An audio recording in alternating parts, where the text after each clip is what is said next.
Hey everyone, Hexlex here, with yet another Master Duel video for you guys.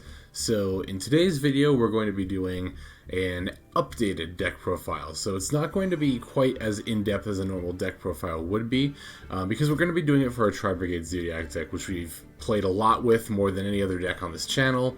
I'm sure all of you have seen the deck profile, and these are going to be some relatively minor adjustments, but I wanted to keep everybody in the loop as far as what I'm using on the ladder this season, based on the changes that I've made. So let's go ahead and jump right into it. Here we have the Tri-Brigade Zoodiac, and again, they're relatively minor changes, and they're ones I've actually talked about making in the past, but as you can see, yes, I've got 2 copies of Nibiru the Primal being in the deck. I went through my collection, got rid of a bunch of ultra rares that I had been saving for like possible decks, but I decided I didn't want any of the particular ultra rares I disenchanted. So not only did I end up with enough for an extra set of ultra rares, but I ended up with also enough for 2 Nibirus as well.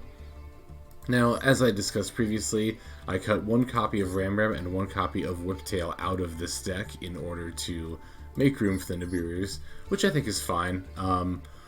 There are some I think there's like 1 game where I saw Nibiru and I was like, oh, it'd be much better if this was a Zoodiac monster, but in general, I like having the option of Nibiru more than having, because often, you know, in some of those past games, I'll admit, we did end up with like too many Zoodiac monsters where a hand trap would have been nice. So it's not, I don't necessarily look at Nibiru individually. I just look at Nibiru as adding more to our hand trap arsenal. It's making going second even a little bit better for us. And again, 3 Zoodiacs is probably the minimum of what you want. Ideally, I would like to have a 4th one, though I don't know what I would cut. To be honest, I'm maybe thinking about a 2nd Lightning Storm, but I also like the 2 Lightning Storm a lot, so I like the list where it is right now. But yeah, otherwise, the other change that I made, and I did discuss this in my kind of like Season 1 recap video, but for those who didn't watch it, I also took Hammer Kong out of the extra deck because I did craft a copy of Ancient Warrior's Oath for Bird Up. I figured I could use it here as well. And I actually have been liking it a lot. You know, I can see why a lot of people consider it standard in the extra deck. It definitely is more useful, I think, than the copy of Hammer Kong that I had. So that's it. Those are the only real updates to this video so far, or this deck, rather. Otherwise, the list is still exactly the same from the first deck profile I shared. We still got the 3 Maxx's, the 3 Ash, same number of Tri-Brigade monsters. I've thought about cutting a 3rd Kitt, to maybe include another Zoodiac monster, but to be honest, I like having Kitt for the option to go into the Almiraj play. I just think that's really handy to have, and I think it's slightly better. Again, I'm kind of still going back and forth between that and the 4th Zoodiac monster, so that is another possible change I may make in the future, but like I said, I've landed pretty solidly on this list for the time being. So without further ado, let's go ahead and take a look at a few of the replays that I have saved from my climb so far. Okay, you know what? I actually kind of want to start with this duel here, because if I remember right, let's take a look at our opponent's deck. Yeah, so this is my first game ever against Phantasm Spirals. And it really just kind of looks like a normal monster, kind of a stun deck. The extra deck's kind of funny. But yeah, so, you know, we play against a stun deck, which I see, you know, a lot of people talk about Eldlich and how to play against it, and this deck does have skill drains as well, so, like, stun decks in general can be problematic, but not all the time. Let's take a look at this game here.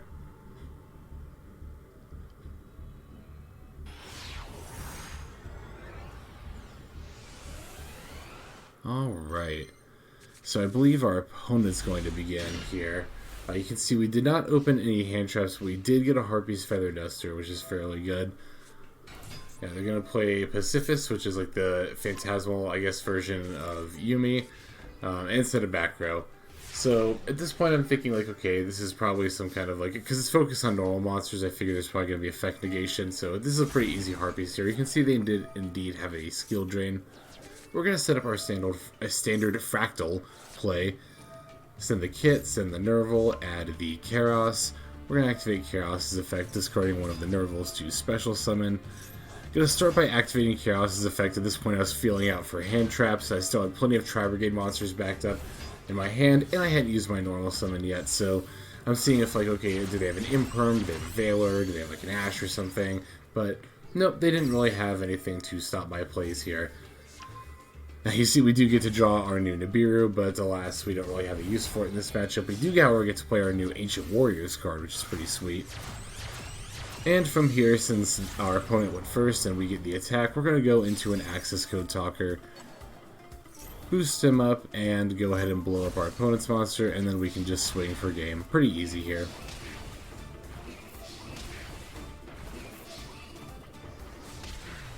We even had the Ancient Warriors Link monster, Ancient Warriors ZEUS, as a backup in case our opponent had. I don't know, again, I'm from old school, so I'm always thinking about like random monsters like Gores and Tragodia, just effects that summon during the battle phase. Okay, let's see. Let's go ahead and watch this one next. Let me actually, which deck was this?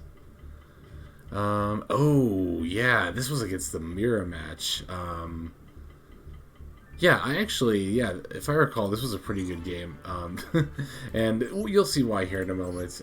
This is kind of like, if I remember right, if this is the game I'm remembering, this is like the ideal way you kind of want the mirror match to go. That is to say, completely in your favor.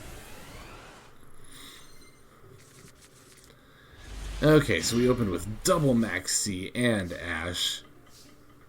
But we're going first, so yeah, we have to just set the Imperial Order and pass. So, looks to be a pretty bad start. It's like, oh, I would have actually genuinely rather gone second.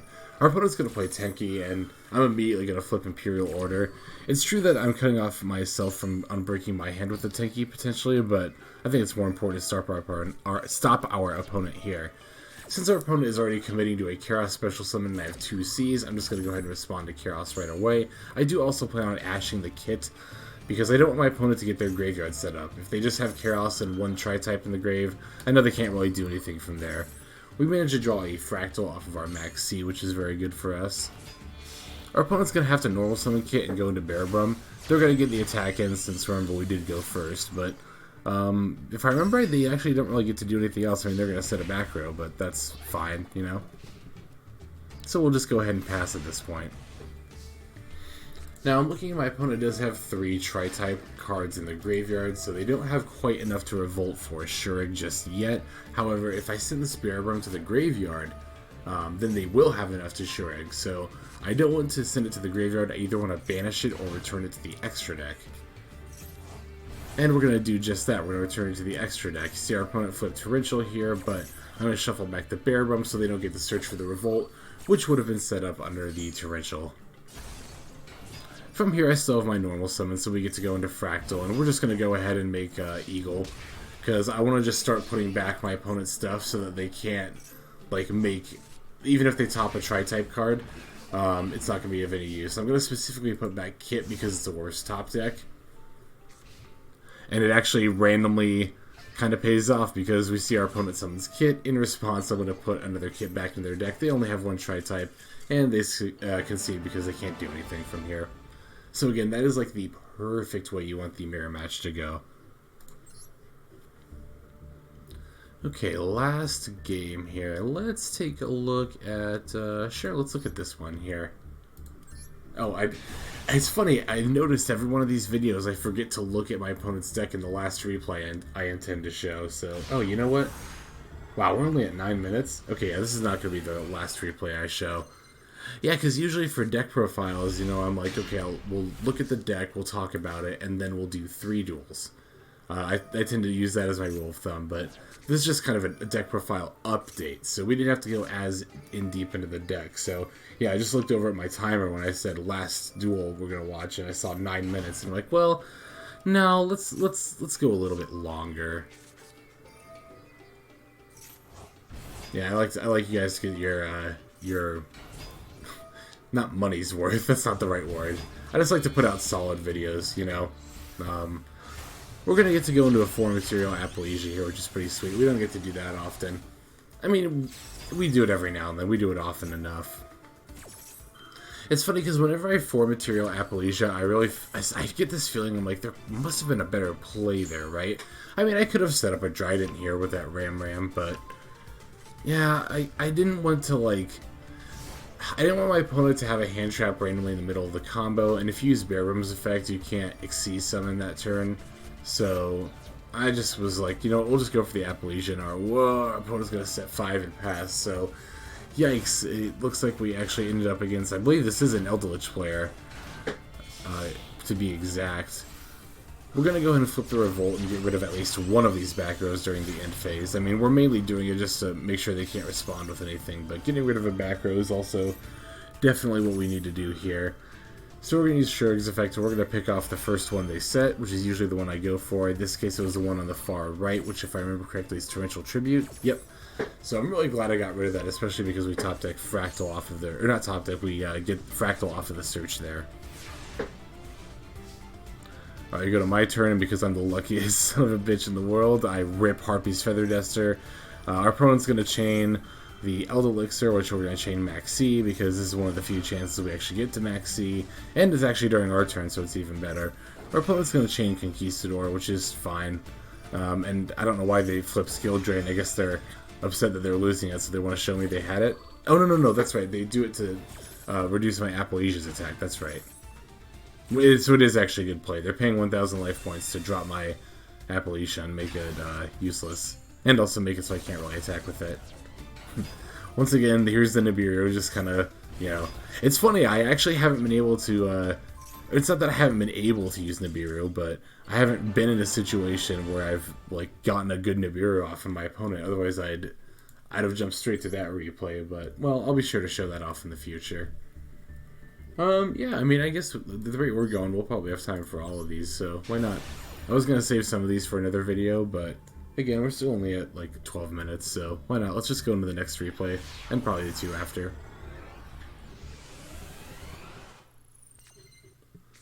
Okay, again, I forgot to look at my opponent's deck because I'm sitting here like, what did they play? You would think, given their name, it'd be DDD. I was actually kind of excited because I haven't played against DDD yet. And I really like the character in the anime that uses DDD. He's my favorite character in Arc V. His name's Reggie. Or, that's his Japanese name. I don't know what his dub name is. Oh, it's Declan. That's right. Because the dub always chooses really weird names for people. Our opponent's going to have Maxx for the Kerass, but I'm just going to go ahead and called by it. I considered just not even using the called by here and saving it for later, but I thought to myself, like, you know, if they had a hand trap earlier, they probably would have used it. I'll just go ahead and negate the Veiler here so I can get out a more realized combo, so to speak. Oh, yeah, I remember this game. This is the game where I actually make a misplay here.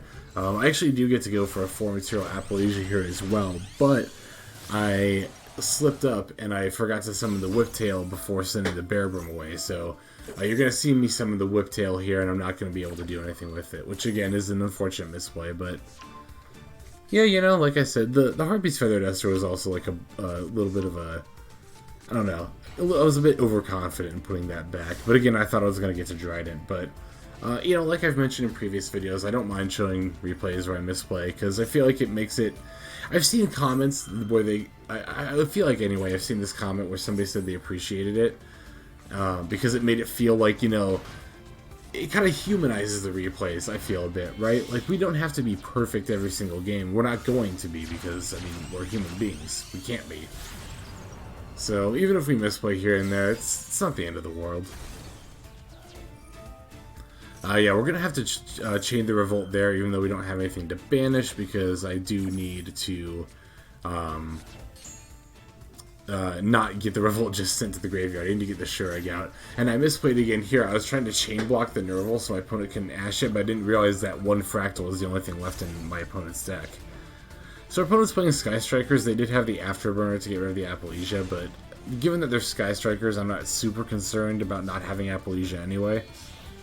I have the Lightning Storm, but since it's just one back row and I already have the Whiptail out, I'm just going to immediately go into Tigermoartar and use Shurig's effect to banish the face down card, which is only an MST anyway. Yeah, at this point we're going to start trying to set up a Zeus, but I believe our opponent concedes at this point. Or, they might be after this next Xyz monster. Yeah, because I was debating for a while whether I wanted to go into Boarbow and Drident. I guess my opponent got sick of waiting, so they just went ahead and conceded at that point. Okay, which deck was this here? Oh yeah, this was Trickstar. This was my first game ever playing against Trickstar. Yeah, let's go ahead and take a look at this one. I've heard that this deck in the past, like when Vrains first started, or I guess when Trickstar first came out, it was a bit more nasty. But I don't know how standard stuff like Dark Room of Nightmare is. I don't know if this is like... I guess I have no idea if this is a standard Trickstar build or if this is more of like a rogue build. It doesn't really... If I remember, it doesn't really seem like our opponent's going to get to do much. Again, with the weird Maxx timings, right? Although, if I remember right, this one actually did kind of mess me up a little bit, and I had to think about like what I was going to do under this Maxx. Just given my hand, I ultimately end up deciding to just normal summon Fraktall and then set Revolt and pass. Because in order to really set up the Revolt, I would have to give them 2 draws. I have to summon a Link 2 using Fraktall's effect and then go into a Link 3 after that, the Rugal. And ultimately, I just kind of decided, like, you know, I'd rather just not give my opponent the 2 draws here. Especially because at this point, obviously, I didn't know what they were playing, so I decided to just summon the Fraktall and set the Revolt and then go ahead and pass. And at this point, I do realize I'm playing against Trickstar. I think I Maxx, didn't I? No, I thought I Maxx. Maybe I draw Maxx next. But, yeah, so at this point, I'm like, oh, Trickstar, I've heard about this deck, but it doesn't really seem like our opponent got a very good hand. Or again, maybe my opponent's build just isn't optimized. I'm not sure. I'd have to do research on the deck to figure out. I do actually, I am looking to branch out into another deck, potentially. I don't know if I'm going to do it during the climb, or if I'm going to wait until Plat 1. We'll just have to see how it goes.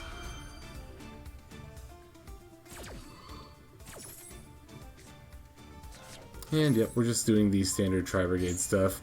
I threw the Kitt in front of this combo to chain block the Omen because I don't have like a called by or anything really to stop a hand trap in response to Omen's effect. And I do want to get rid of the back row more than I care about, like, foolishing, so that's why I put Kitt at the end.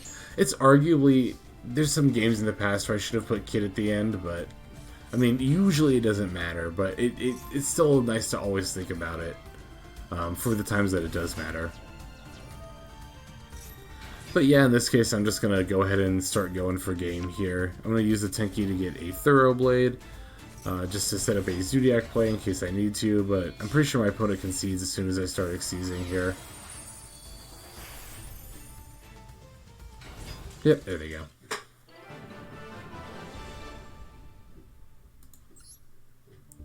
Alright, we got one last replay here. This is the most recent one. Yeah, still first, technically it's the February 1st, but it's still the first day, first 24 hours of ladder, so... And still the first night of me laddering. Okay, here we get to start. We got a pretty solid hand. We've got the Fraktall, we've already got the Revolt, and we even have a Maxx and a Lightning Storm as backup, just in case things go really, really wrong, or our opponent starts popping off, but... yeah, we're just going to go for, like, you know, fairly standard plays here. We've got the Fraktall into the Ferrijit, into the Kitt. We're going to link those away into the Rugal. Or, no, sorry, into the... No, we do go into the Rugal. I thought we were maybe going into Bearbrumm here. I don't even remember my own combos half the time, which is pretty sad, to be honest. Yep, now we go into the Bearbrumm. We're just going to make a 3-material Appalachia here. I actually, you know what, now that I think about it, I remember seeing a comment saying that I can make ancient, I can make the Double Dragon, the Ancient Warriors Link, if I have Fraktall plus a Tri-Brigade monster. But I don't know, I haven't looked into that combo, or like tried to pull it off myself yet, so, yeah, I guess if you spot where I can do it, feel free to point out in the comments below.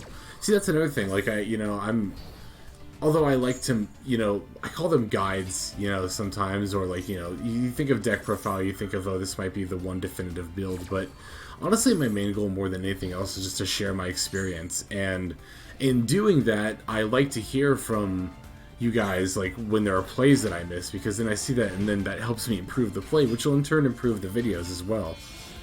I feel like I've made no attempt to hide the fact that I'm, you know, coming into this game fairly fresh off of a long hiatus in Yu-Gi-Oh! So I am far from an expert. I'm just kind of sharing my experience and what I'm learning as I'm learning it. So that's it. And I like the kind of back and forth that I have between the comments. Just the suggestions in general. You guys have been so awesome about that. Not only about like gameplay, but also just about like thumbnails and other stuff. Like I super duper appreciate that. Yeah, our opponent's gonna set up a pendulum scale. I glossed over the fact that I'm playing against Pendulum Magicians. As you've seen though, my hand traps and Appalachia are really just kind of wrecking them here. At this point, all they are able to get out really is an Astrograph Sorcerer, which is going to let me draw into Imperm. Then they're going to use Tuning Magician as well. If I remember right, they go into the Clear Wing, Synchro, like Supreme King, that one. And then they're going to try to activate its effect to destroy all my monsters. But of course, since I've been protecting my Appalachia, I have one negation left. And at this point, my opponent is just going to concede, if I recall correctly. Yep, that's true. Or that is the case, rather. I wish these replays had like a little time bar on them. I feel like that would be really helpful. You get the pause and the fast forward, sure, but ah well. So yeah, that's about all I've got for you in this one. This is the updated deck profile once again, as well as the gameplay. If you want to see the list one more time, here it is again. I promise this time I'm going to put either in the description or in a pinned comment, maybe even both. I promise I'll have the typed out deck list for you guys. I apologize for again not having that in the past. So thanks again for watching. And as always, I appreciate every single one of you. This is Xlex, signing out. Have a good day.